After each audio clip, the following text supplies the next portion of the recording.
LaShawn is 62 years old and considering retiring from her nursing career. Although not having to deal with the stress of her job seems appealing, she's a bit unsure about what she'll do with that free time. While she plans to spend some of it with her adult children and the neighbors in her apartment complex, she also feels she'll miss her relationships with her work friends. Her spouse passed away very unexpectedly 10 years ago, and her work relationships have been a fulfilling, daily source of social interactions. She also has a stable network of friends outside of her job, but she worries about feeling lonely without that daily contact with colleagues. LaShawn considers taking on some new activities to fill her time and give her a sense of purpose. She's heard about medical volunteer opportunities abroad and is intrigued by the prospect of going someplace she's never been, like Cambodia or Peru.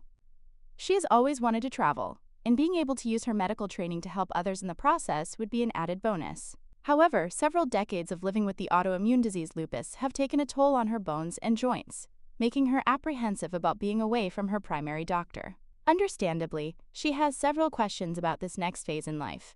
What will her social and emotional life be like throughout her later years? What will her most meaningful relationships and activities look like? What are some of the challenges, obstacles, and opportunities she might face? Fortunately for LaShawn, research suggests her life can continue to be happy and fulfilling in late adulthood. Raina is 85 years old.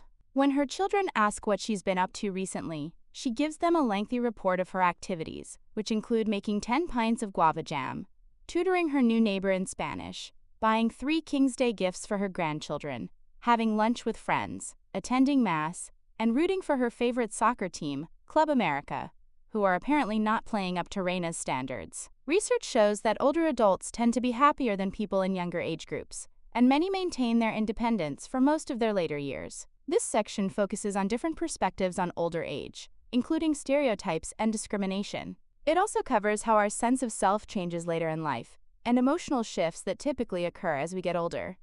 Perspectives on aging. Older adults typically have a different outlook on life than younger individuals.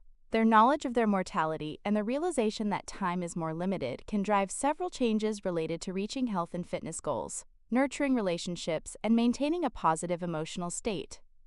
Kaldal and Seeger, 2021, Strout et al., 2018.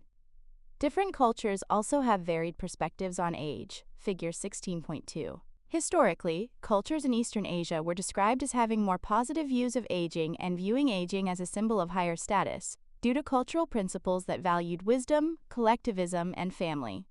Jyer, 2019, Cornat et al., 2022. However, more recent research suggests cultural differences are more complex than initially thought. In one study, members of Eastern cultures report seeing older adults as more competent than younger adults, but also having more negative feelings toward them and a higher likelihood of avoiding contact. Vauclair et al., 2016. This more nuanced view was supported by a large-scale study of participants from 26 Asian and Western countries. The participants tended to have similar views of aging and consistently associated aging with greater wisdom, knowledge, and respect from others, but also with decreased physical ability, attractiveness, and ability to learn new things. However, views of aging were predicted not by culture but by the percentage of older adults in the population, and higher percentages correlated with more negative views. Lockenhoff et al., 2009, Wetstein et al., 2024, 1, figure 16.3. Many of these countries also had low socioeconomic status, SES. Thus, a potential explanation is that older adults are viewed as competitors for limited resources. Gier, 2019, Cornat et al., 2022. Ageism and stereotypes about late adulthood. Stereotypes and misconceptions about the aging process and older people are common, particularly when it is a stage of life we have not experienced ourselves. These views can be positive, such as associating older people with wisdom, Geyer, 2019, but most tend to be negative, characterizing older adults as cognitively impaired, grumpy, depressed, isolated, in poor health, and unable to care for themselves. Hummert et al., 1994, Reisman et al., 2021. Scientific research contradicts many of these biases. A larger concern occurs when stereotypes translate to discrimination, which is called ageism when it is against someone solely due to their age. It is illegal in the workplace in the United States, under the Age Discrimination in Employment Act of 1967. Yet research suggests it is still common, especially in the hiring process. Older applicants find it more difficult to gain employment despite their experience and qualifications. Dennis and Thomas, 2007. Newmark, 2020. Common stereotypes are that older workers underperform, resist change, are unable to learn new skills, and are distracted by family and health issues. Ilisanu and Andre, 2018. Older women are more likely to experience workplace ageism than older men. Walker and Zelen, 2021. This gendered ageism may be particularly true for certain positions or career fields, such as technology, Corbett, 2019, management positions, and physically demanding occupations, McGann et al., 2016. The combination of sexism and ageism in the workplace may lead to lower pay and a lack of promotion opportunities, producing gender differences in financial stability after retirement. Roshan et al., 2021. The intersection of ageism and sexism also illuminates double standards in the wider culture. Popular entertainment, for instance, often pairs older men actors with much younger women. Data from the dating website OkCupid suggests that younger users, regardless of gender, want to find partners similar in age. Engel, 2014. Kenrick, 2018. Rudder, 2014. However, men users in their 50s tended to click on potential partners 25 years younger. Figure 16.4. Marriage data are consistent with this trend. Women marry similarly aged partners across the lifespan, but as men get older, the age gap between them and women widens. England and McClintock, 2009. While older men and older women are both underrepresented in the media, older men actors are more likely to play higher status roles, such as successful business people. Some older actors, such as Harrison Ford, who is over 80 years old, and Samuel L. Jackson in his 70s, continue to get lead roles in action movies. Media portrayals of older women, on the other hand, constitute only about 25% of characters over age 50 years and tend to either make the actresses look younger or reinforce negative aging stereotypes, such as their being cognitively impaired. Gina Davis Institute on Gender and Media, 2020. Recent efforts have been more inclusive. For example, the Netflix show Grace and Frankie depicts the friendship of two older adult women. Psychosocial theory of development, integrity versus despair. Cultural attitudes affect some views of late life, but other views may be more internally determined. The final stage in Erikson's theory depicts the struggle with what he called integrity versus despair. Erikson and Erikson, 1998. In this stage, when older adults realize they're nearing the end of their life, they undertake life reviews. A life review is someone's reflection on and evaluation of the life they have lived, including their accomplishments, relationships, and decisions, and the way past events have contributed to their life's meaning. According to Erikson, during this process, some individuals will experience despair, including regret over bad decisions or missed opportunities, while others achieve integrity by accepting their life in its entirety and with a positive outlook. Stage theories have been criticized for oversimplifying the continuous nature of human development. Pelaez et al., 2008. And psychoanalytic theories have been critiqued for using unscientific approaches. Skinner, 1956. While these criticisms apply to Erikson's theory, data-driven research has found support for Erikson's theory and its many components. Staudinger, 2001. VR et al., 2021. For example, life reviews are being used therapeutically, especially in locations such as long-term care facilities that house older adults. Haber, 2006. Zhang et al., 2023. Research has found that for nursing home residents, engaging in a life review is associated with positive outcomes, such as increasing aspects of integrity, decreasing aspects of despair, and improving quality of life.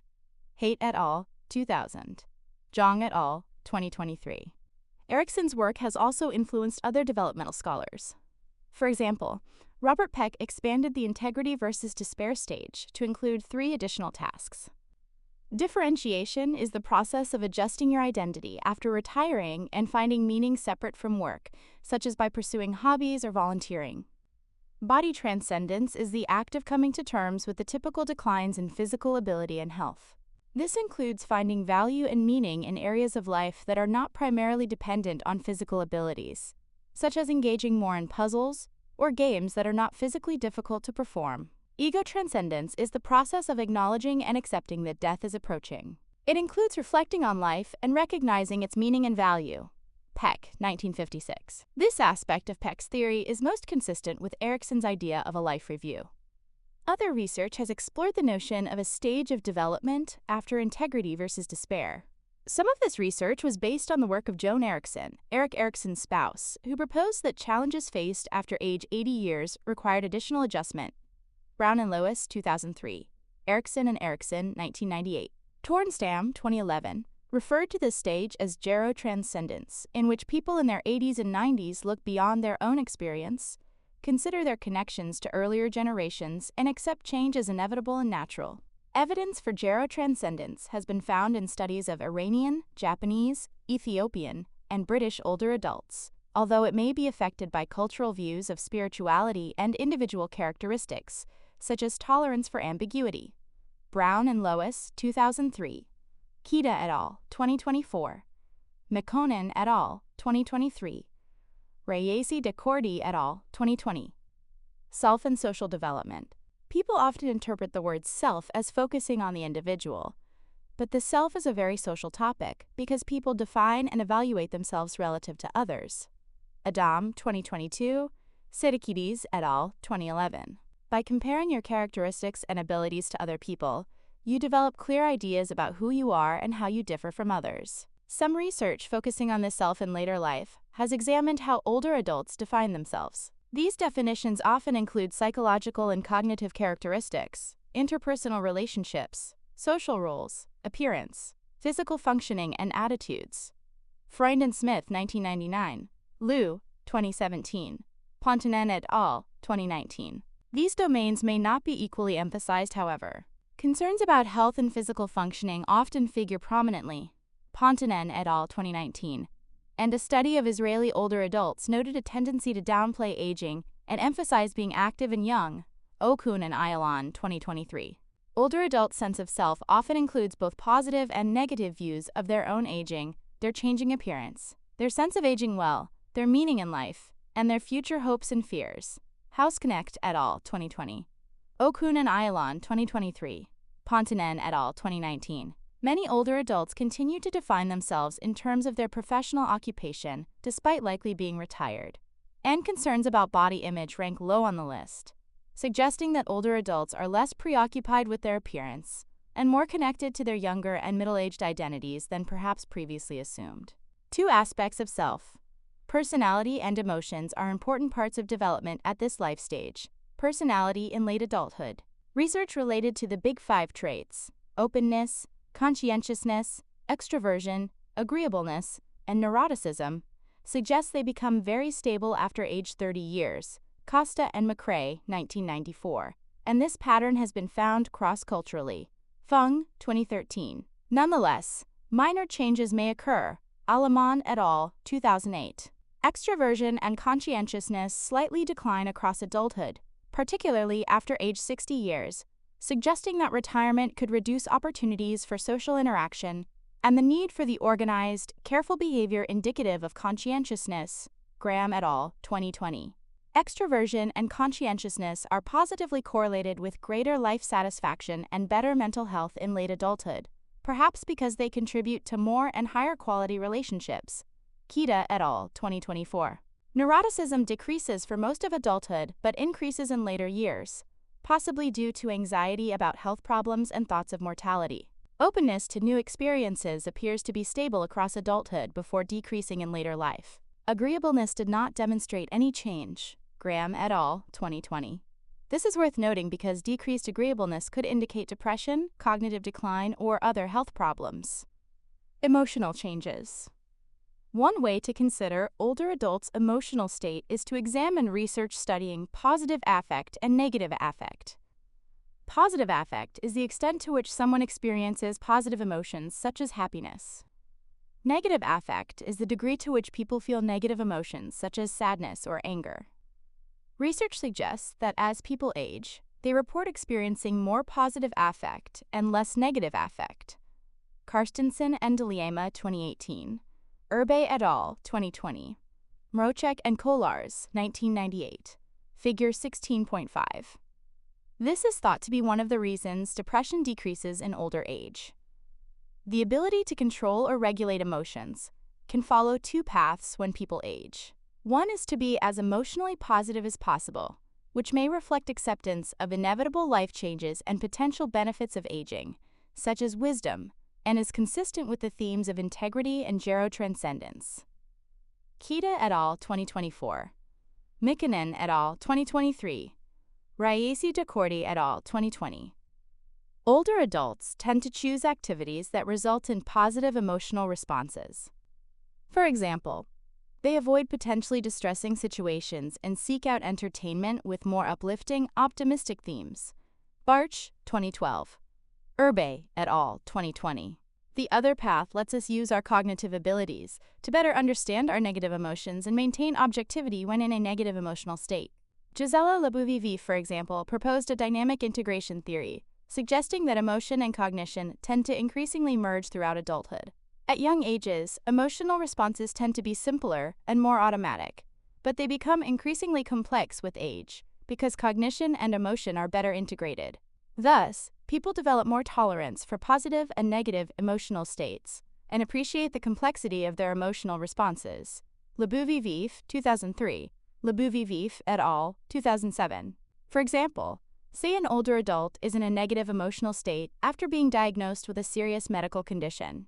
They regulate this response and maintain objectivity by considering how they could improve their situation with medication and/or lifestyle changes. They may also consider people in poorer health than they are, allowing them to feel grateful for their current health. Thus, they use cognitive skills to better understand and tolerate negative emotions. This ability to consolidate cognition and emotion tends to decline with decreasing fluid intelligence in later years.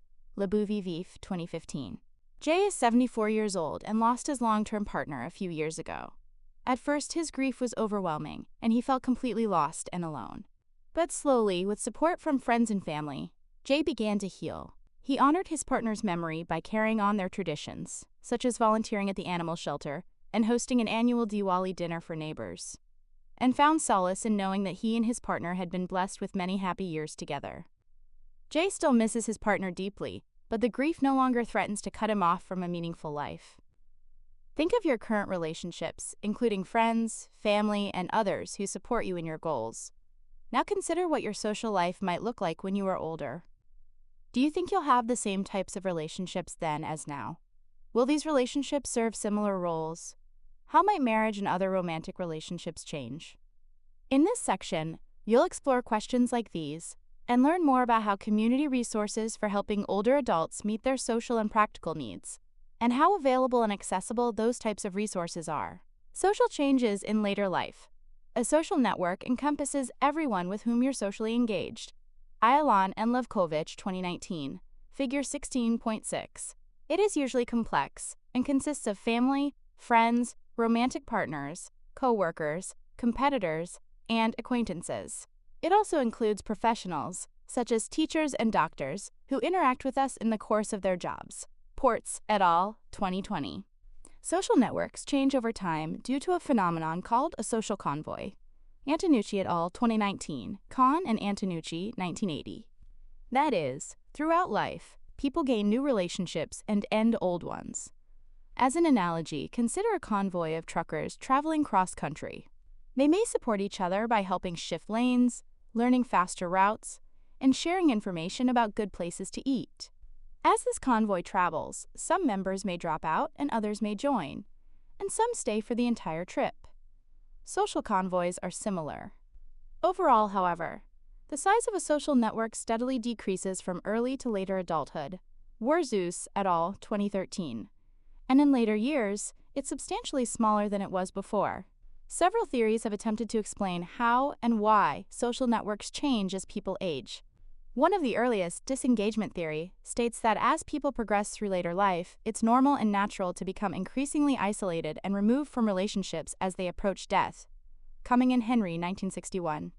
This theory is very controversial, mostly because it seems counterintuitive to claim that becoming isolated in late life is a natural, healthy process, when individuals may need more assistance and support to adapt to age-related declines. In contrast to disengagement theory, activity theory suggests that more social engagement is associated with positive outcomes in older age. Tobin and Newgarten, 1961. In general, research supports activity theory more than disengagement theory, in that social engagement is viewed as desirable and associated with better mental health and life satisfaction. Kita et al. 2024. Liu 2017. Mikkonen et al. 2023. Okun and Ayalon 2023. Pontanen et al. 2019. However, these opposing theories might both be supported under different circumstances.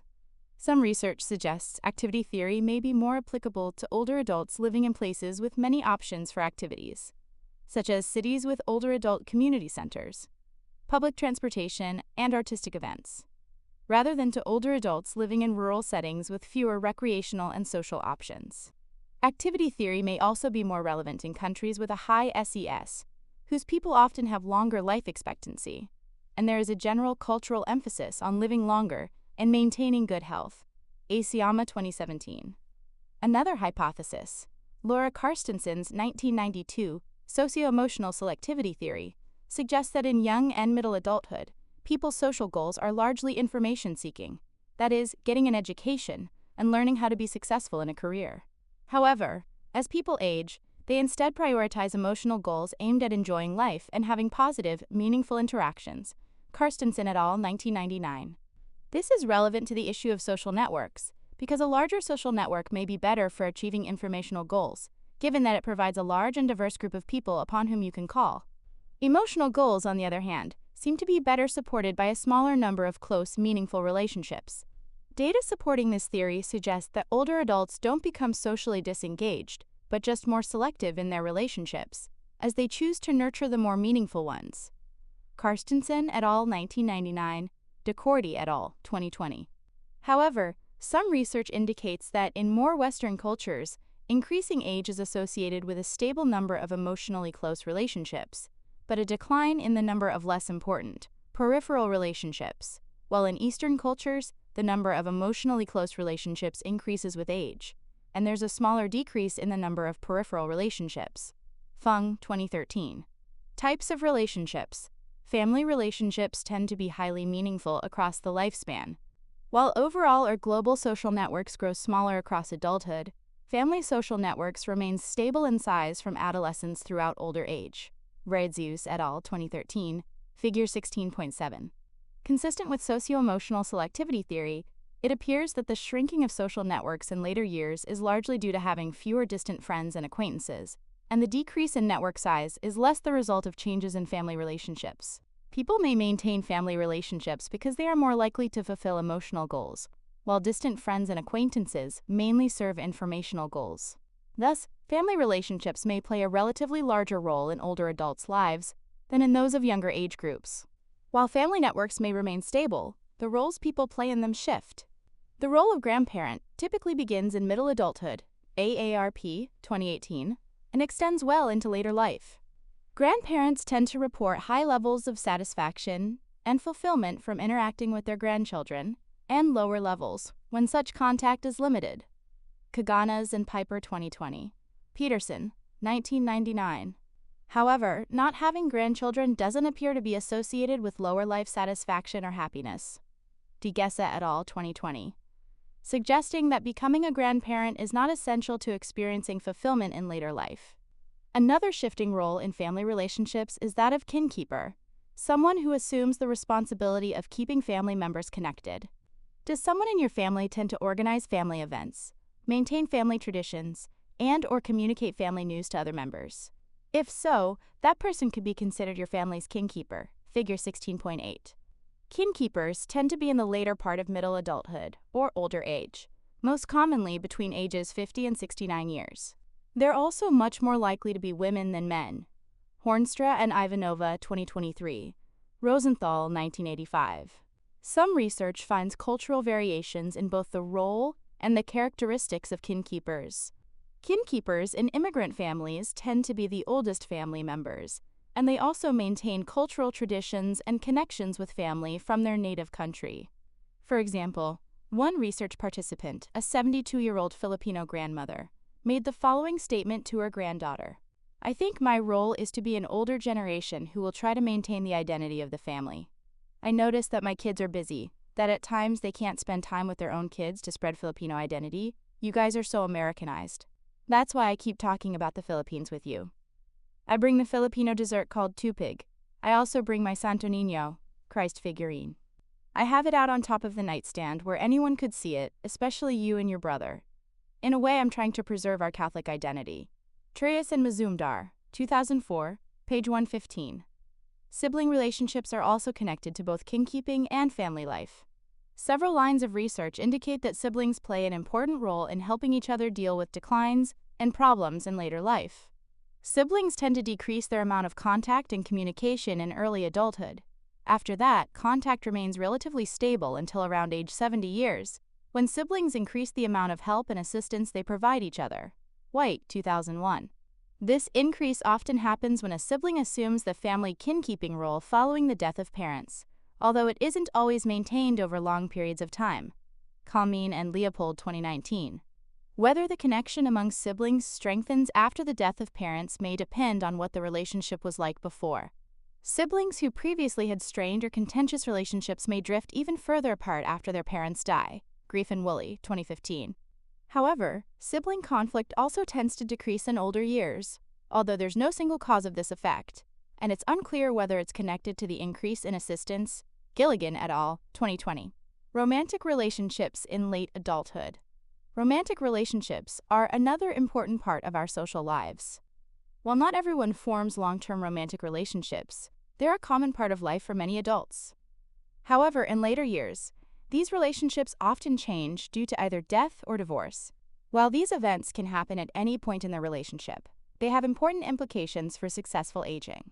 Long-term romantic relationships have many benefits, including companionship, financial resources, and assistance with the tasks of daily life.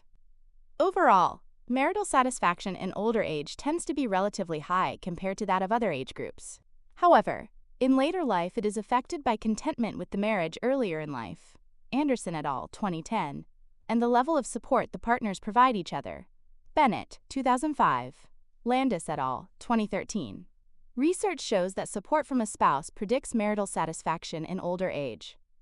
Spousal support could play an important role in compensating for age-related losses, such as declining cognitive ability. Berg et al., 2011. For example, the close familiarity between long-term married partners can result in improved performance on collaborative tasks. Kimbler and Margaret, 2009. Some research suggests that LGBTQ+ couples may fare better than heterosexual couples when it comes to partner support. In one study, gay and lesbian couples across adulthood, including older adults, reported receiving more support from their partner, which accounted for higher levels of relationship satisfaction and fewer thoughts about ending the relationship than among heterosexual couples. Ellis and Davis, 2017. Figure 16.9. The value of support may be especially relevant for this population. Members of the current older LGBTQ+ community are more likely than younger members to have experienced discrimination and possibly rejection from their family. Despite these challenges, or maybe because of them, many older LGBTQ+ individuals fostered meaningful social connections and support networks, consisting of romantic partners and chosen family. Allen and Lavender Stott, 2020. While marriages that endure tend to be relatively satisfying, research has also considered what happens when they end.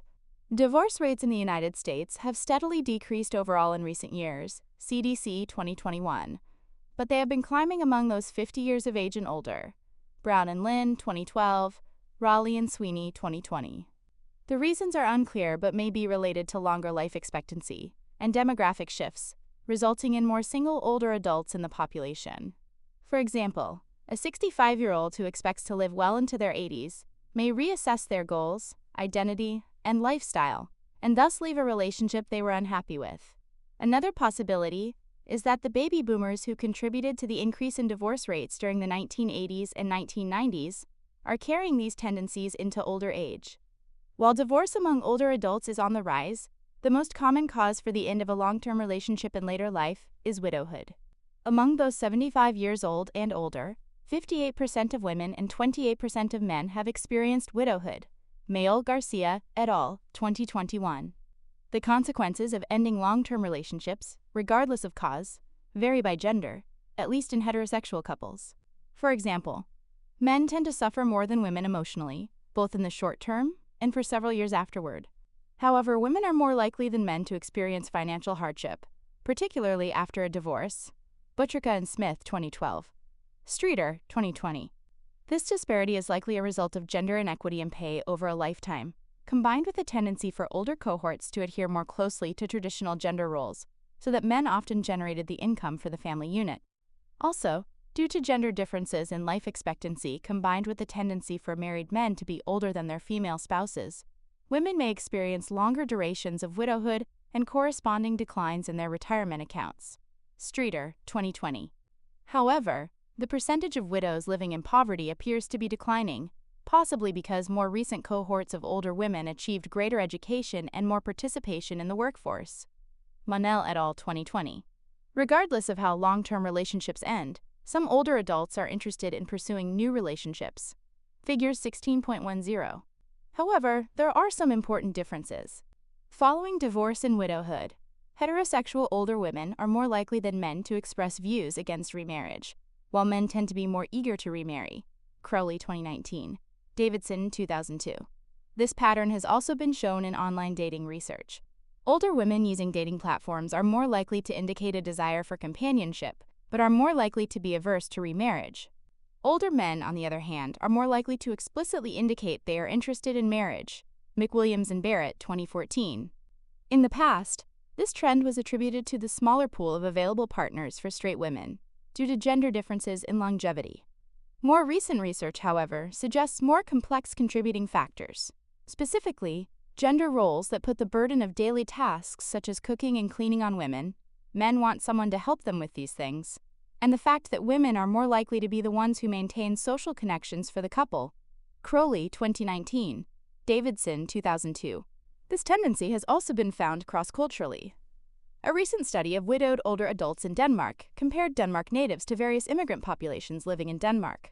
In both groups, older widowed men were more likely to remarry, although this gender difference was more pronounced among immigrant older adults. Liversage, 2021. Figure 16.10. Specific cultural values may influence remarriage patterns. For example, the patriarchal nature of Indian culture regards remarriage as more acceptable for widowers than widows. Perkins et al., 2016. But Iranian culture views remarriage in late adulthood as immoral, regardless of gender. Osmani et al., 2017. There has been less research on remarriage rates among older gay and lesbian couples, but some data suggest that older lesbian women are nearly twice as likely to remarry after divorce or widowhood than are older gay men. Healy and Hewitt, 2022. Social and community support. The term social support refers to the assistance people get from others. It includes instrumental social support, which is practical or tangible help that addresses a specific problem such as needing transportation or wanting advice.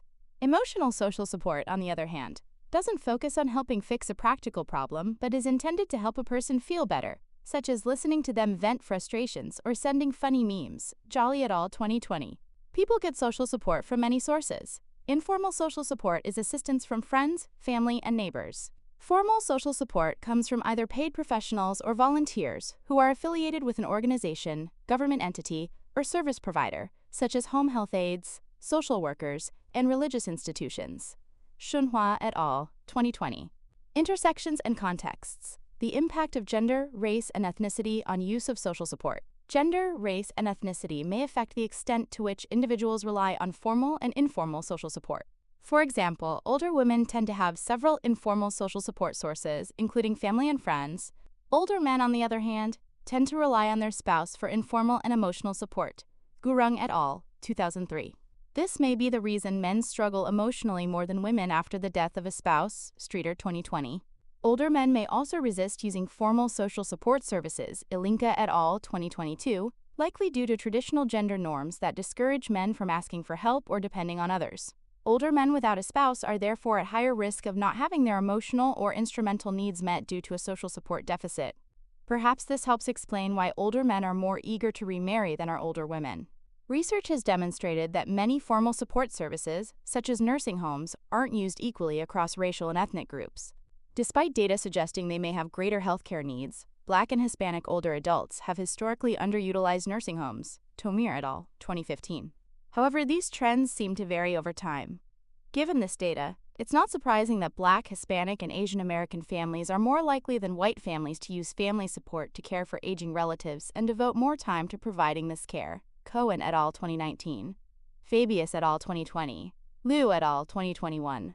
Pandya, 2005. Both a lack of access and cultural preferences are likely responsible for these differences. For example, some cultural factors, such as the Hispanic cultural value of familismo, a cultural emphasis on the importance of family, may discourage seeking formal assistance.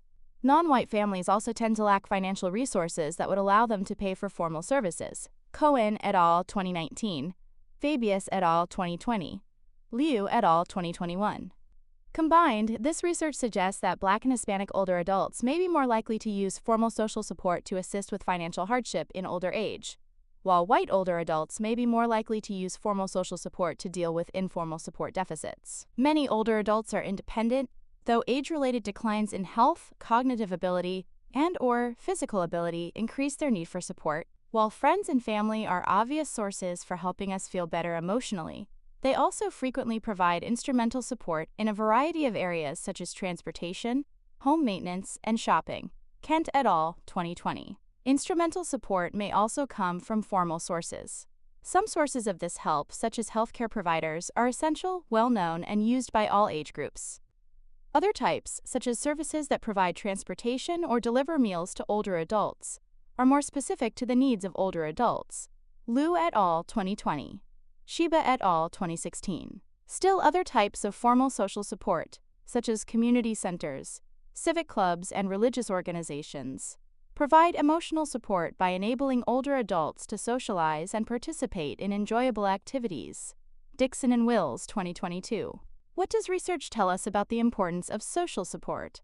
Older adults without such support, particularly emotional support, experience loneliness. In one recent study, around one-third reported sometimes dealing with loneliness, while 5% reported feeling lonely most of the time.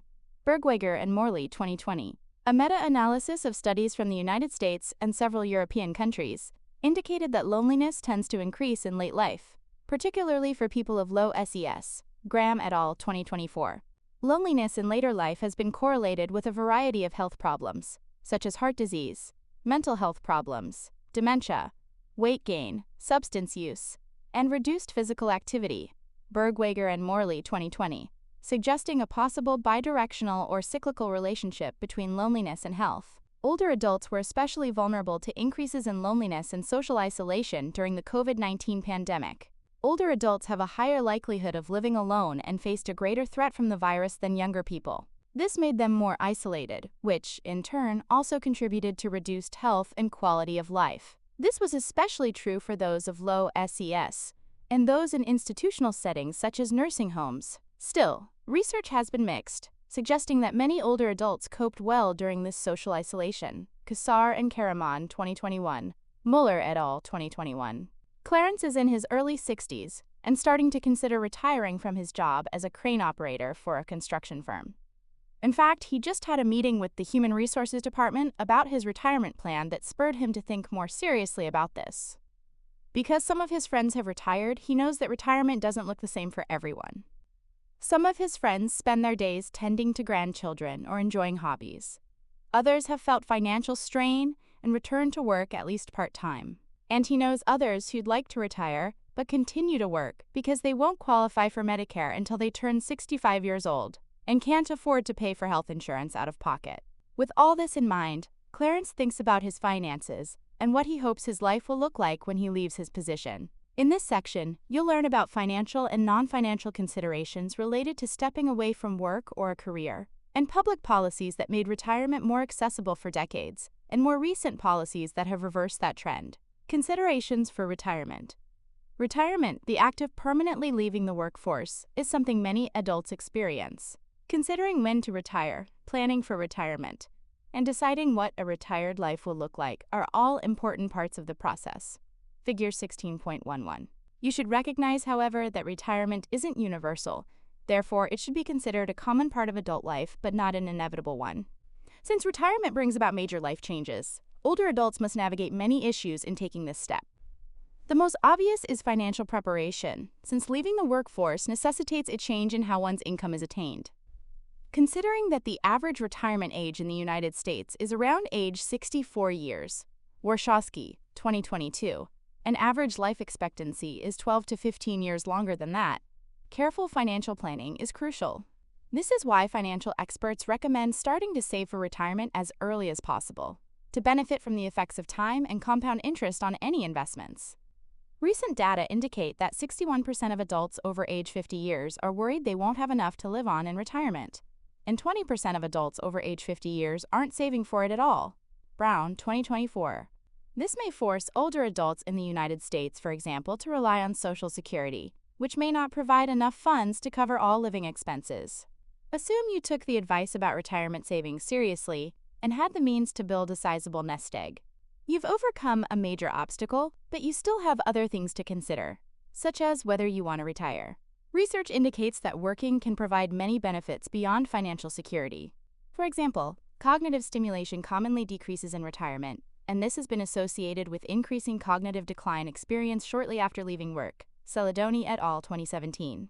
Work can have socio-emotional benefits as well, such as social interactions, friendships, and a sense of fulfillment and identity. Xiao et al., 2020, Zhang et al., 2022. Despite these potential benefits, most individuals eventually retire. And much like work, retirement itself can have benefits.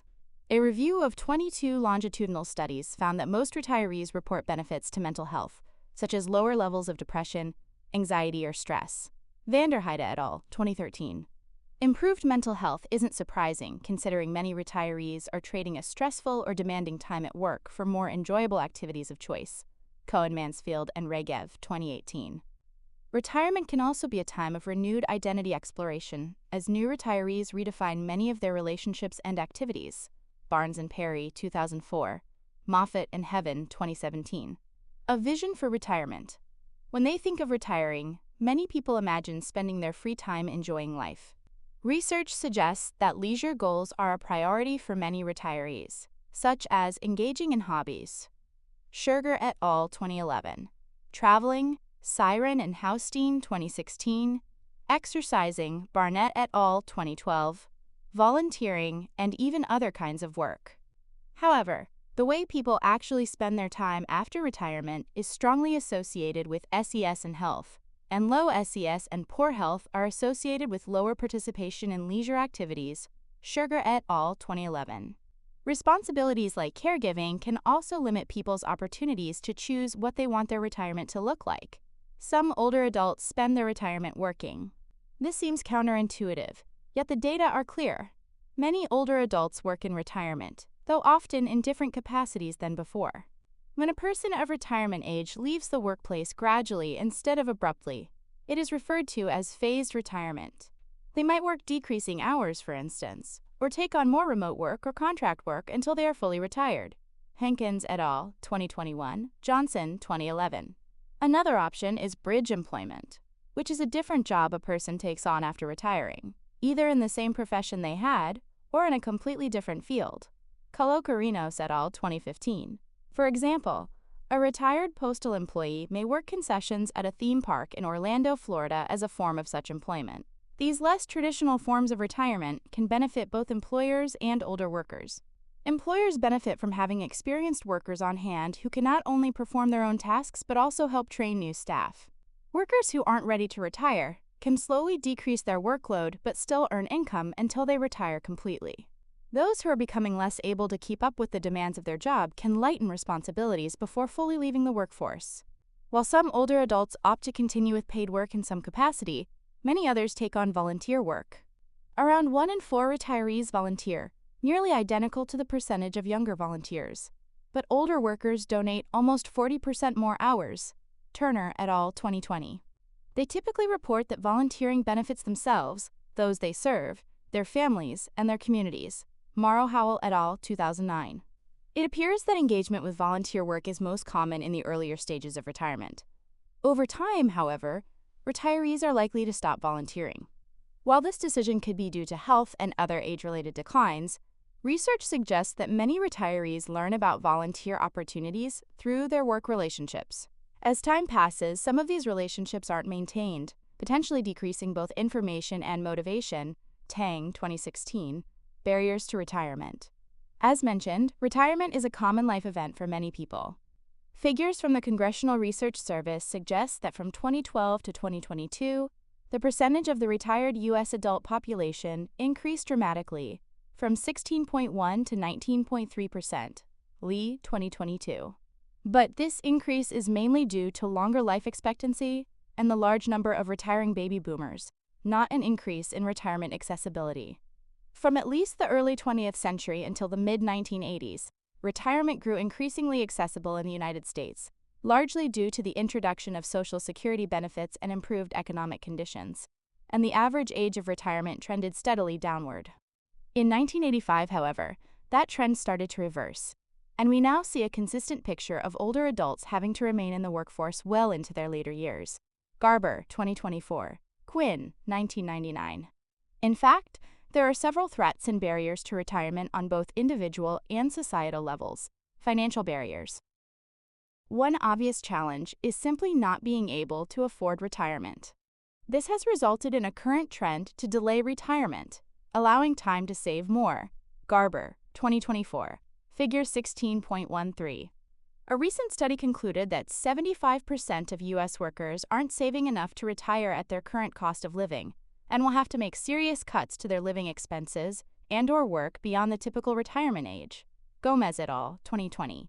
Figure 16.14. Why are people financially unprepared for retirement these days? Has knowledge about investment strategies and financial planning decreased since 1985? The answer probably lies in policy changes that altered the financial landscape of retirement in the U.S. Until the 1970s, the predominant method of saving for retirement among the U.S. workforce was the traditional pension plan. A pension plan is an invested fund operated and managed by an employer. The employer assumes all the risk of fluctuating market investments and agrees to pay employees an established income from the fund, guaranteed for life. Friedberg and Ouyang, 2002. However, in 1978, Congress passed a new tax code that introduced the 401k plan as an alternative to pension plans. Since then, pensions have become much more rare as retirement plans. In a 401k plan, employees must contribute to their own retirement fund, and the employer may match these contributions up to a certain percentage of income. Employers typically provide a range of funding plans for employees to choose from, but decisions and risks related to investments and withdrawals ultimately fall on the employee. Lee, 2022. Thus, the balance in 401k plans depends on the amount saved, how much of it the employer matched, and how much money the investments earned given the employee's investment choices. Unlike a pension plan, a 401k carries no guarantee of income during retirement, meaning the balance can be depleted, which might force retirees to re-enter the workforce or rely on a retirement benefit program alone, such as Social Security in the United States. That said, 401k plans have some benefits. They can follow the employee from job to job, which is better suited to today's more mobile work. Lee, 2022. However, nearly half the U.S. workforce, about 57 million people, lacks access to an employer-provided retirement plan, and this is even more likely to be the case for people in low-income jobs and people of color. John et al., 2022. Societal issues can also be a factor in financial readiness to retire. Many workers in the United States are not paid a living wage, meaning their income is not enough to provide for basic needs such as food, housing, transportation, and childcare, much less save for retirement. Data released by the Massachusetts Institute of Technology indicate the average living wage for a family of 4 with 2 working adults is $25.02 per hour, but the federal minimum wage is only $7.25 per hour, Glassmeyer, 2023. Although some states have minimum wage laws at higher levels of pay.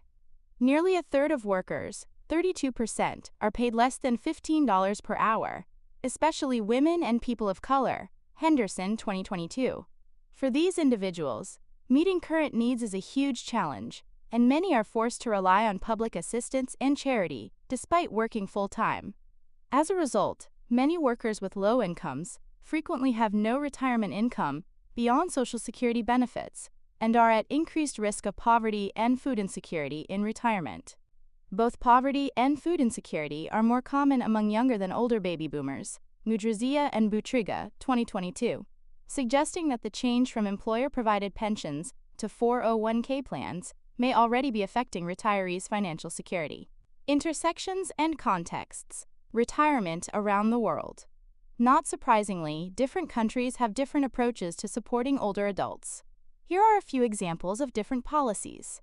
In Jamaica, the National Council for Senior Citizens provides services such as home health aides, meal and grocery delivery, and housekeeping to all older adults free of charge and regardless of income. There's also a special program to help pay for prescription medicines for certain chronic illnesses, like asthma and diabetes. Jamaican Information Service, 2021. Japan has two public pension systems, one of which is available to people who are self-employed and spouses of employees. There are also employer-sponsored plans similar to 401k plans. Investment Company Institute, 2021. South Africa provides a pension for citizens, permanent residents, and refugees over the age of 60 years. This pension is primarily meant to support older adults with low incomes, so there are certain income and asset requirements to qualify.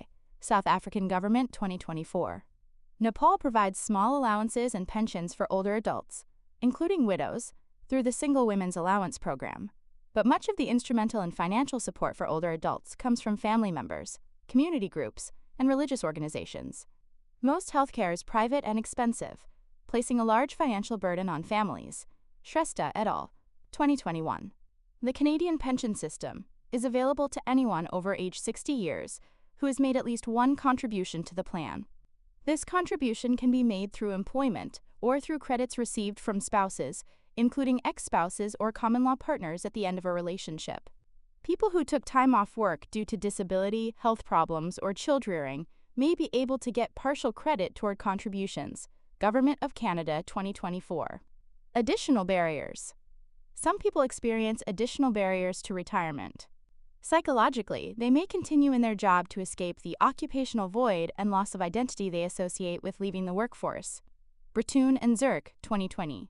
Still, others may be anxious about whether they will be able to manage their increased free time and find meaningful things to do, and thus they continue to work. Penn and Lent, 2021. Social factors can also contribute to anxiety about retirement. Someone with a strong social network may have the instrumental and emotional support to retire earlier. But social responsibilities can also delay retirement. For example, many people wait until their children are completely independent or until their spouse can retire as well. Wang and Shi, 2014. Health is another potential barrier. For some individuals, health concerns may force an earlier retirement.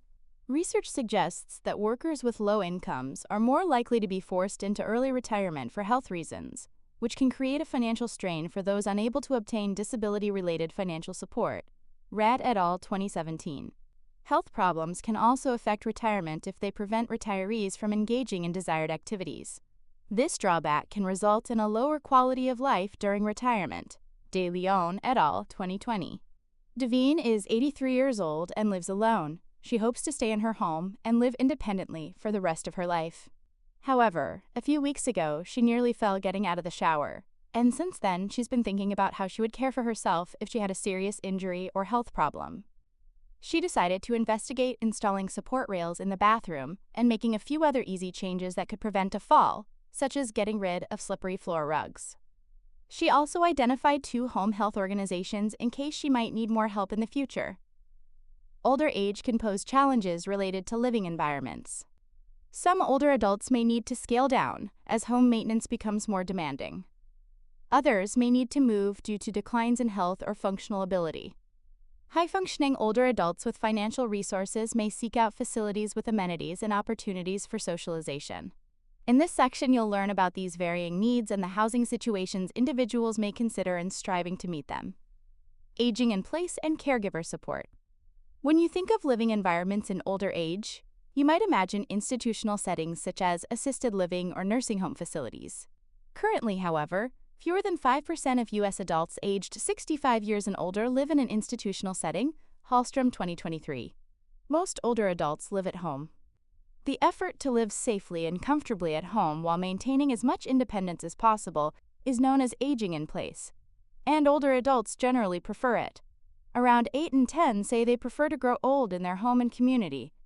AARP 2021. The primary motivations for wanting to age in place are maintaining daily independence and control of personal space. On et al. 2017. There may also be measurable benefits. For example, aging in place is associated with better cognitive ability, less depression, and greater independence and functional ability than is found among nursing home residents. Murick et al. 2005. Older adults rate living at home as the optimal environment for very old adults, ages 80 years and older, including those with health problems, difficulty dressing, and mobility limitations. Casper et al., 2018. Research has typically considered two types of functional ability in older age: activities of daily living and instrumental activities of daily living. An activity of daily living, ADL, is an everyday self-care task, such as feeding yourself, bathing, and moving around your environment. Katz, 1983, Zawali et al., 2022. People having difficulty performing ADLs require assistance from someone in their environment on a regular and consistent basis, typically several times a day, figure 16.15. There are some tasks that are considered more complex than ADLs, such as using the phone, shopping, preparing meals, doing laundry, managing medications, and dealing with finances.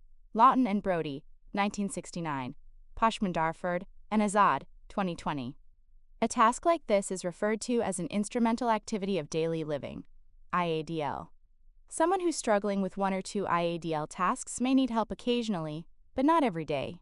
Is aging in place an option for individuals with ADL and IADL limitations?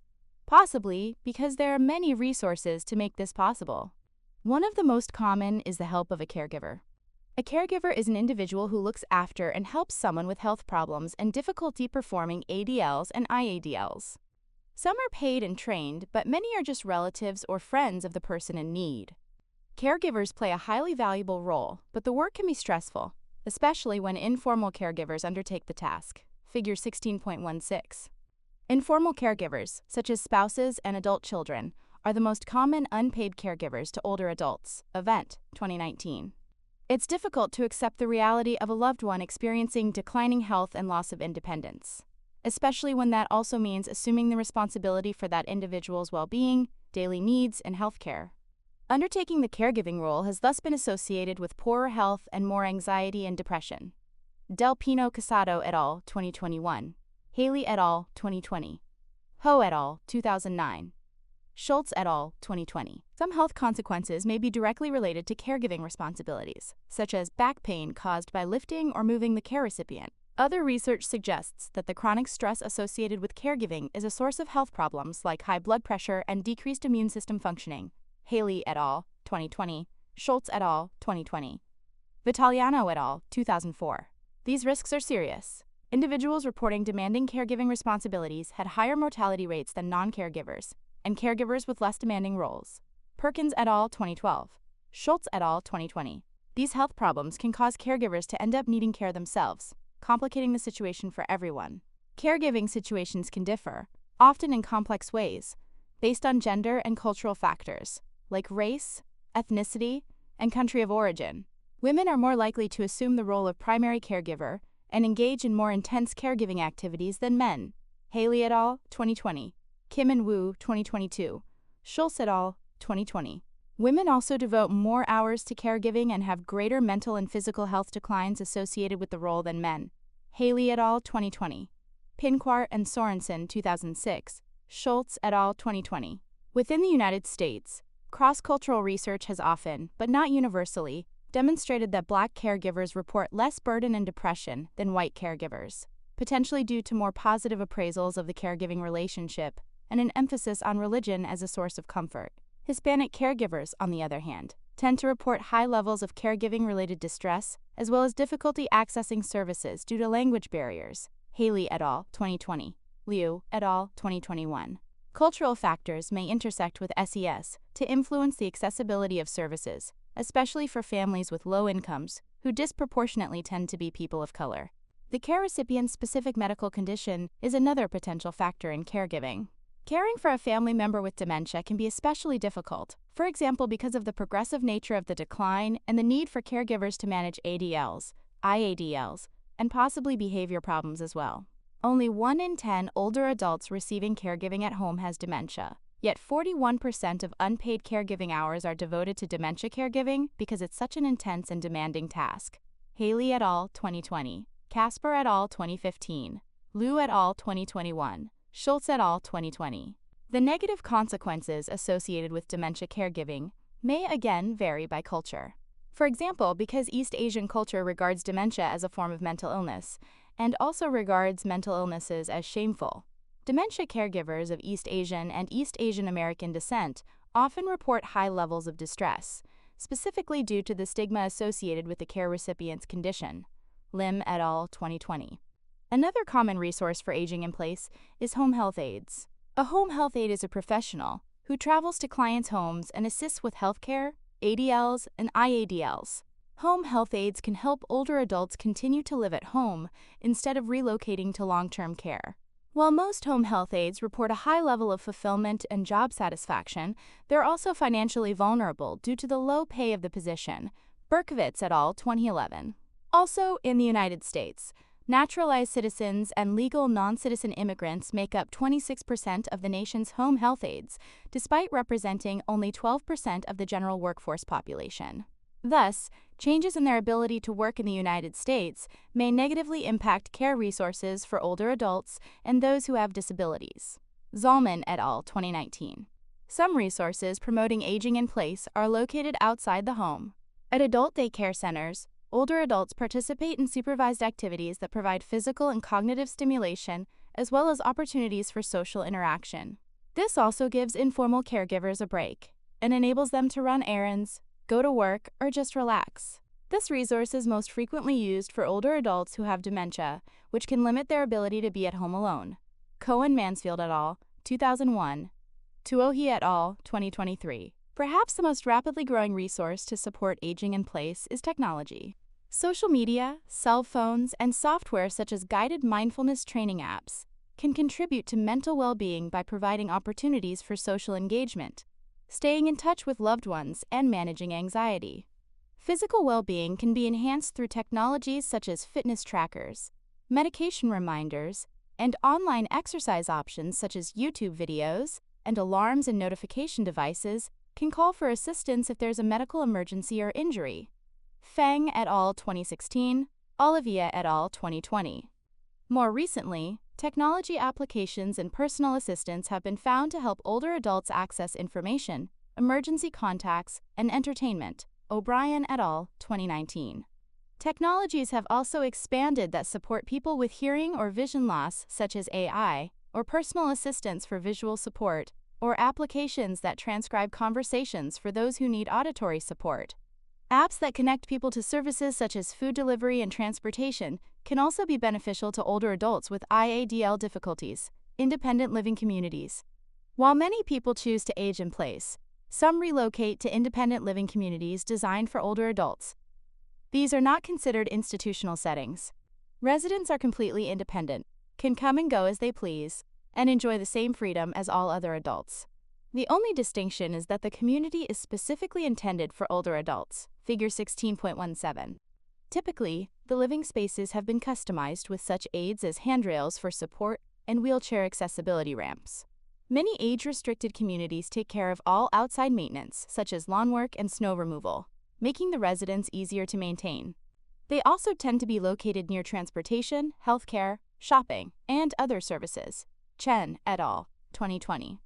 Older adults often report that they enjoy the amenities and the increased opportunities for socialization in these living situations. Beckett et al., 2009. Some older adults with IADL limitations may require additional assistance. Living in congregate housing can offer more access to assistance than typical independent living communities, while also maintaining residents' independence. Congregate housing arrangements are often similar to college dormitories in that there are private living areas and common spaces, such as dining areas or lounges. These facilities often have services such as a shuttle to help older adults with transportation, but they typically do not provide any medical services. Chum et al., 2022. Using an intergenerational model, some European countries have developed innovative living options for older adults. In the Netherlands and France, there's a significant shortage of affordable housing for young adults, so young adults are matched with older adults and then move into their home, either a private dwelling or an older adult community.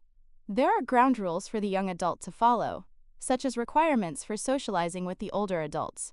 In return for the housing. Arendtshorst et al., 2019, Leiby and Dubost, 2016. Germany and Denmark have more single older adults and few all-day childcare resources.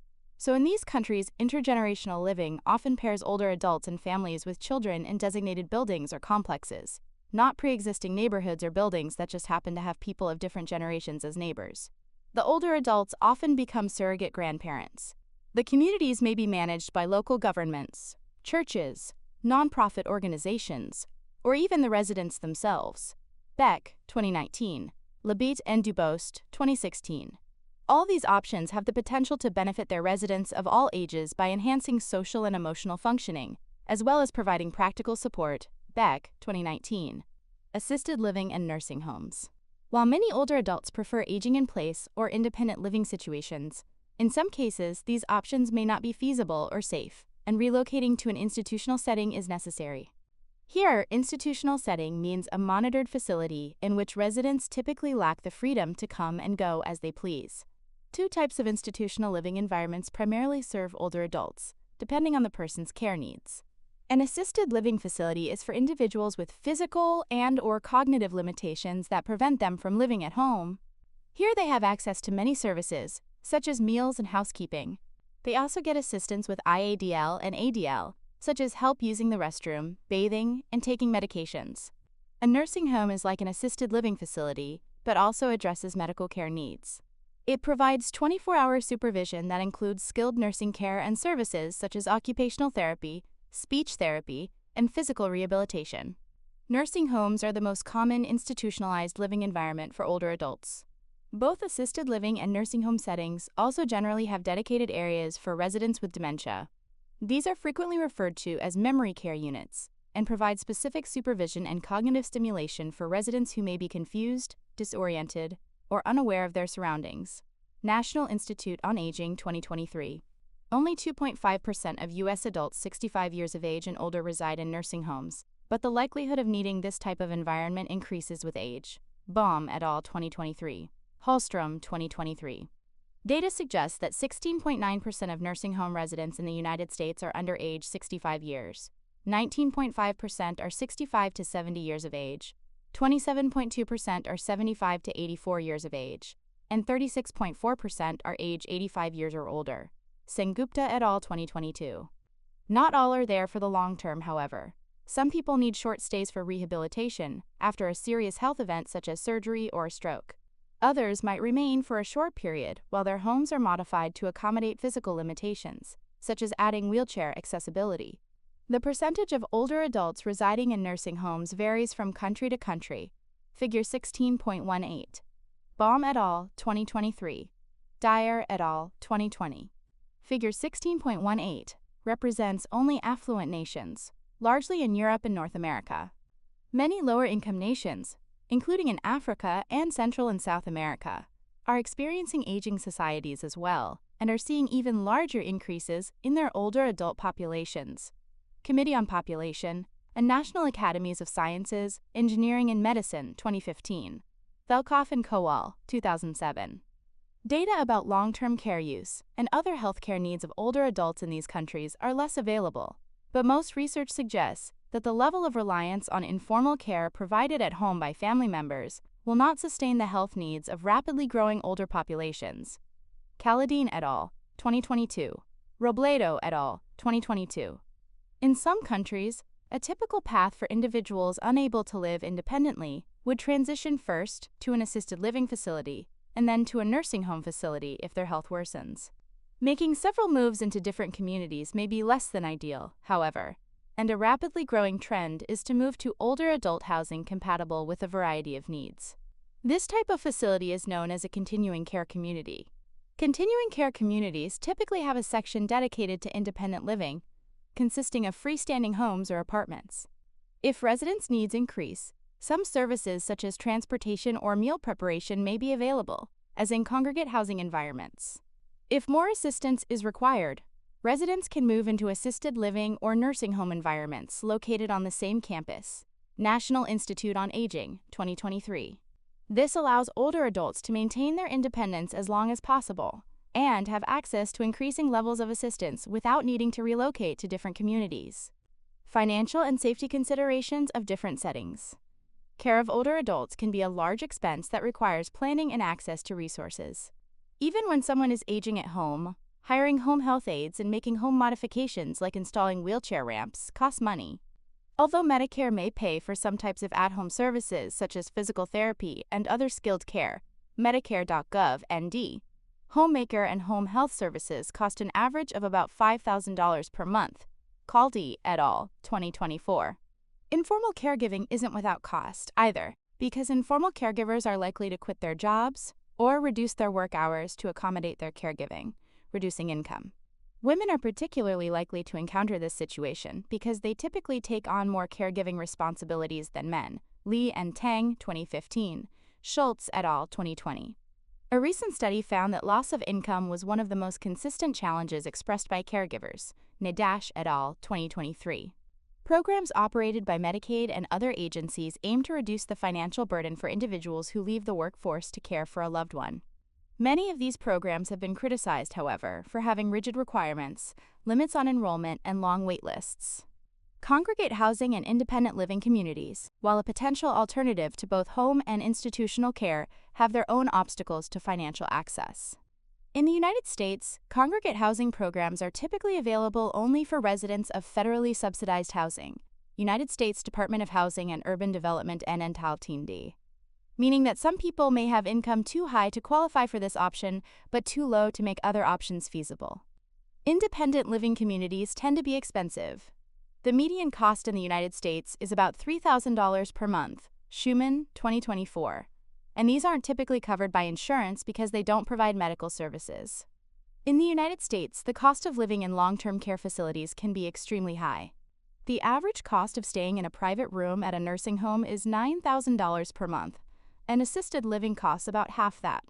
Medicare doesn't typically cover nursing home living, though it may cover up to 100 days of rehabilitation services or skilled nursing care. Some options, such as long-term care insurance, can help cover these expenses, but these policies are expensive, must be purchased while you're still independent and in good health, and aren't available for people with certain health conditions, such as muscular dystrophy, Caldi et al., 2023. Most individuals don't or can't adequately prepare for long-term care in later life, and 80% of U.S. adults cannot afford it, making Medicaid the primary option.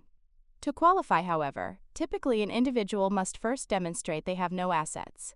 If a person doesn't have enough assets to pay for care themselves but has too much to qualify for Medicaid, they must spend all their assets, including selling their house and depleting all savings and retirement funds, until they are considered impoverished. This spending down must occur at least 5 years before attempting to qualify for Medicaid. National Council on Aging 2023. Eng et al. 2010. Potter and Boblis, 2021. Apart from the low level of income needed to qualify for support, there are other centers with Medicaid. For example, not all long-term care facilities accept it. Also, facilities that do accept Medicaid generally operate on a much smaller per-person budget than more expensive options, meaning they have fewer amenities. Research suggests that nursing homes with a high percentage of Medicaid-qualifying residents also score lower on overall quality than those serving primarily residents with private insurance.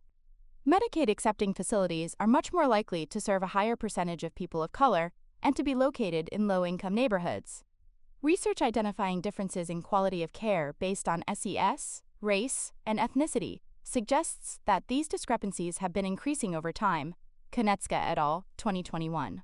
The financial aspects of nursing home care can vary considerably among countries along dimensions such as how the care is financed, how much of the country's gross domestic product, GDP, is spent on long-term care costs, whether people must meet a certain income threshold to qualify for government assistance, and what percentage of total costs is paid for out of pocket by the resident or their family. The Netherlands, where eligibility for support is not based on income, spends 4 times as much of its GDP on health care as the United States does, and its residents pay less than half as much out of pocket. In Japan, all adults over age 40 years are required to purchase long-term care insurance. While the United Kingdom and the United States both have income requirements to qualify for government assistance with healthcare costs, the level to qualify is 15 times higher in the United States as compared with the United Kingdom. Gruber and McCary, 2023. Lee et al., 2023. Rao, 2023. Overall, these data suggest that nursing homes and other long-term care are often paid for with a complicated combination of government assistance, private and public insurance, and out-of-pocket costs. While aging in place is desirable for many reasons, safety is an important consideration with this option. Many houses don't include accessibility features, and a person who starts needing help transferring on and off the toilet and can't afford to install grab bars risks falling. This also produces safety concerns for informal caregivers, who may not have been trained in safe lifting procedures and could injure themselves while helping the care recipient. An important concern in these types of living environments is elder abuse, which is the mistreatment or neglect of an older adult. It is not an uncommon problem. 1 in 10 older adults in the United States is believed to be a victim of elder abuse at some point in their lives. National Council on Aging, 2024. Global data across 28 countries indicate that 1 in 6 older adults worldwide experience some form of abuse within the past year. World Health Organization, 2024. Elder abuse can take many forms, including the physical, sexual, and emotional abuse and neglect seen in other populations. Other forms are more common among this older age group. For example, financial abuse occurs when people take money from an older adult without their knowledge. This can happen when family members exploit their relatives' financial resources, or if professionals overcharge for services. Financial abuse is thought to be the most common form of elder abuse. Figure 16.19. Weisberger et al., 2019. Elder abuse in institutional settings such as nursing homes tends to get a lot of attention, but a recent study examining nearly 2,000 reported cases revealed that family members and friends/acquaintances were the most common perpetrators, accounting for 47% and 25% of cases respectively. Figure 16.20.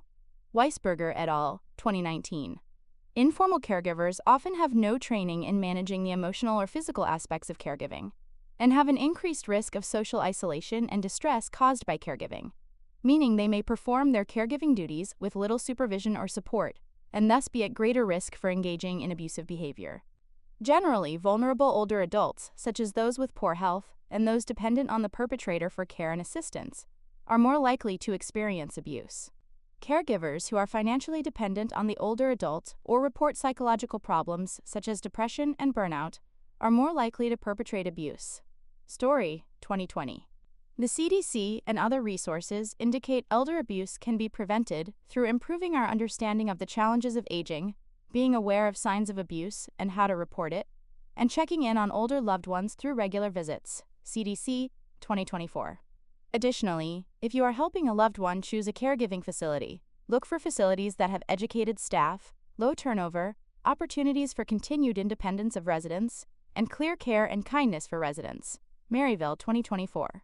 If caregiving is provided at home, ensure that those providing care are provided with the social and emotional support they need to reduce caregiver stress, and provide them with financial and tangible resources to provide adequate care, such as education and training on the needs of the person under their care. APA 2024. Randall is 92 years old and enjoying life. In the last few years, though, he's noticed declines in his physical ability. Most significantly, he has difficulty moving around on his own, and needs more help from others than he would like in order to live at home. Since his retirement, however, he's had time to enjoy and nurture his important relationships and day-to-day pleasures. He appreciates the experiences he's had in life and the things he's still able to do, and he starts each day with a sense of optimism and gratitude. What happens as someone gets nearer to the end of life? How do people maintain good psychosocial well-being when physical functioning starts to decline? Research suggests that social activity and positive emotional states remain possible for those who have an optimistic perception of aging, are spiritually content, have a purpose in life, and have access to good social support. Kim and Park, 2017. Successful emotional aging. Successful emotional aging is the norm, not the exception. Research suggests that life satisfaction tends to be relatively stable and either is maintained or increases as people age. Freiters and Beaton, 2012. Ghana et al., 2013. Kim et al., 2021. Schilling, 2006. Happiness follows a similar pattern, increasing throughout the later part of middle adulthood and the earlier part of older age, although some research indicates it declines in the later part of older adulthood. Becker and Troutman, 2022. However, happiness and life satisfaction don't happen by themselves. Adequate social support, regular exercise, and maintenance of good physical functioning are associated with more positive emotional changes in aging. Older adults who struggle financially, take on a caregiving role, have cognitive and physical declines, and experience depression, loneliness, or grief are less likely to enjoy these positive outcomes. Alexopoulos, 2005, Isik et al., 2020, Miller et al., 2019. Although the causal nature of these connections is hard to study experimentally, addressing financial, physical, or psychosocial needs is likely to benefit older adults.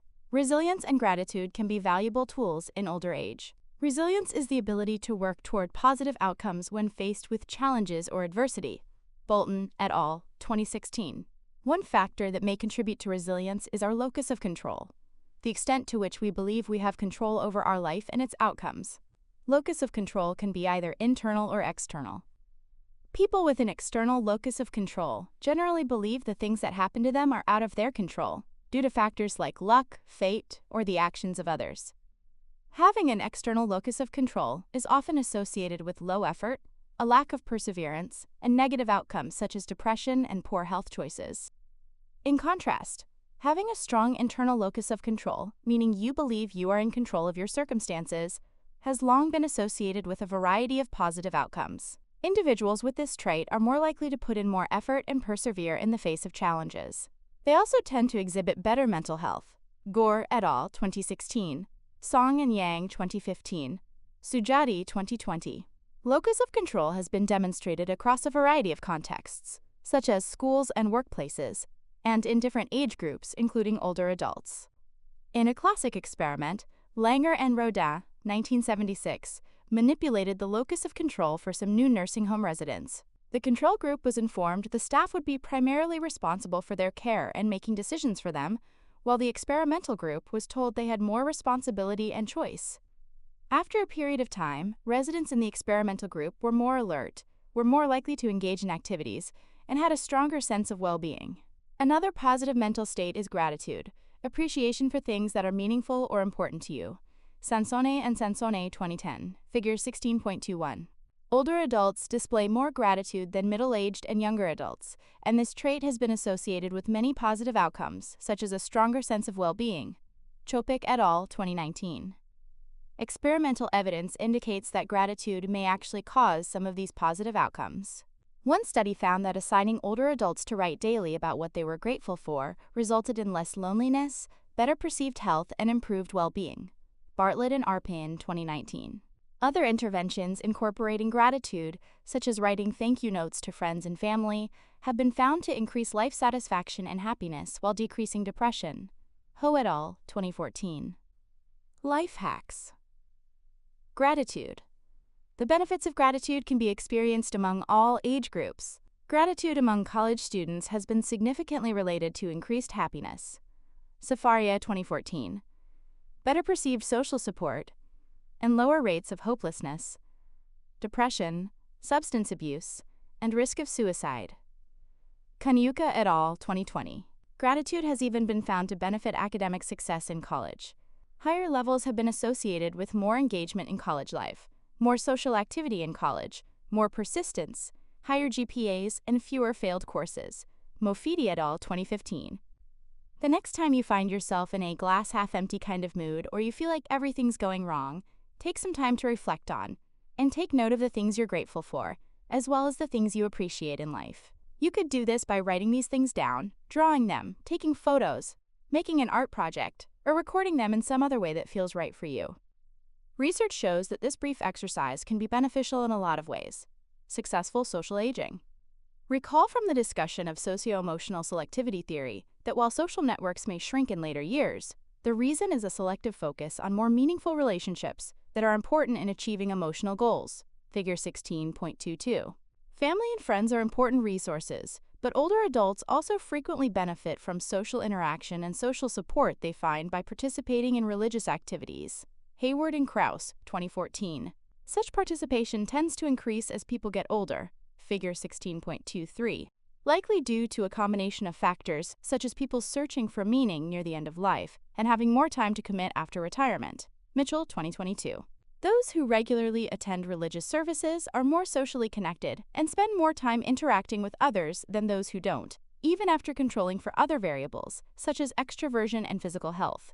Hastings, 2016. Wrote et al., 2013. In other words, the positive correlation between attending religious services and social interactions isn't because the people attending religious services are healthier and more extroverted than people who don't attend religious services. However, increasing numbers of adults in many countries such as China, Canada, and Estonia are identifying as either non-religious or not belonging to any specific religion. Hout, 2017, Woodhead, 2017. While most are emerging adults, not having a religious identity at a younger age often remains constant into older adulthood. Hout, 2017.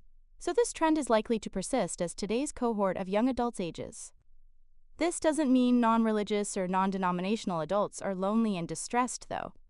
In fact, some research suggests that the social dimension of religious participation is more important than the religious dimension, and that some of the same benefits associated with participation in religious activities are also enjoyed by people who participate in other activities, such as sports and artistic endeavors. Lim and Putnam, 2010, Wheatley and Bickerton, 2019. Theories and ideas about successful aging. Even those who age successfully will eventually experience declines. But the fact that fewer than 5% of older adults live in long-term care facilities suggests that most maintain a high level of functioning despite these effects. Figure 16.24. The Selection, Optimization, and Compensation Theory, SOC, developed by Paul Baltes and colleagues, states that older adults engage in 3 activities to maintain their high level of functioning. Through selection, older adults become more discriminating in the activities they pursue. Based on their ability, goals, and needs, they may quit some activities that are not meaningful or necessary, allowing them to dedicate more time and resources to the ones they desire to maintain. Optimization enhances the activities the person has elected to maintain. Individuals achieve optimization by practicing the activity more, allocating more time to it, or giving it more focused attention. Compensation helps to deal with declines or losses. Such efforts include using assistive devices, asking for help, and changing strategies to maintain activities after declines have occurred. Baltes, 1997, Marsisk et al., 1995. One example, Baltes, 1997, of the Society Theory in Action, came from a television interview with the internationally acclaimed concert pianist Arthur Rubinstein, figure 16.25. Rubinstein, then 80 years old and still performing, was asked how he could still play at such a high level. Rubinstein first stated that he performed a smaller number of musical pieces than before, focusing only on those that were emotionally meaningful. Selection. He then said he now had more time to devote to rehearsing those selected pieces. Optimization. Finally, he noted that his ability to play very fast had declined. To adjust for this, he gradually slowed down before a tempo increase, to make it sound like he was playing much faster than he actually was. Compensation. The SOC theory provides a compelling explanation for the way older adults can maintain important activities and high levels of functioning, but it may have its limits. When people approach age 90 years and beyond, age-related declines in health and functional ability become more prevalent and harder to manage. Baltes and Smith, 2003. Thus, researchers have called for efforts to develop psychological interventions that can help older adults develop the perspective and understanding to accept and deal with these losses. Makwana, 2022. One such intervention is the Mental Fitness Program for Positive Aging. Barter, 2021. This program uses concepts of positive psychology to improve the quality of life among older adults. It includes activities such as acknowledging current strengths, increasing engagement in social relationships, considering goals for the remainder of life, reflecting on past accomplishments, and practicing gratitude, mindfulness, and kindness. The goal is to help older adults achieve a healthy perspective related to aging in general, and their own aging in particular. Findings suggest that the activities in this program improved participants' well-being despite significant declines in health and/or functional ability. Barter, 2021. Consistent with the notion that successful aging is a multifaceted concept. Actively engaging in life is another significant factor in successful aging, identified by Kim and Park, 2017. Active engagement includes doing paid or unpaid work, being productive, and being socially connected. Here we start to see how different aspects of successful aging intertwine. If you consider successful physical and cognitive aging, described in Chapter 15, Physical and Cognitive Development in Late Adulthood, age 60 and beyond, along with this chapter's discussion of successful emotional and social aging, a trend clearly emerges. You can consistently predict the likelihood that someone is successfully aging in one domain by asking whether they are successfully aging in others. Table 16.1. Although different aspects of successful aging are interconnected, research demonstrates different tendencies across domains. For example, a healthy lifestyle can help maintain physical functioning and health well into late adulthood, though not forever. And while some types of cognitive declines are likely, normative age-related declines don't interfere with successful cognitive aging. Taken together, results show that successful aging is the norm for cognitive, social, and emotional abilities, particularly if the adage "use it or lose it" is applied. In general, older adults who age successfully tend to use it by maintaining activity across all domains. They pursue cognitively challenging tasks. They establish and maintain relationships at a high level. They are physically active. They also pursue activities meant to result in a more emotionally positive state. Maula et al. 2019. Steen Morrow and Manabasi 2022.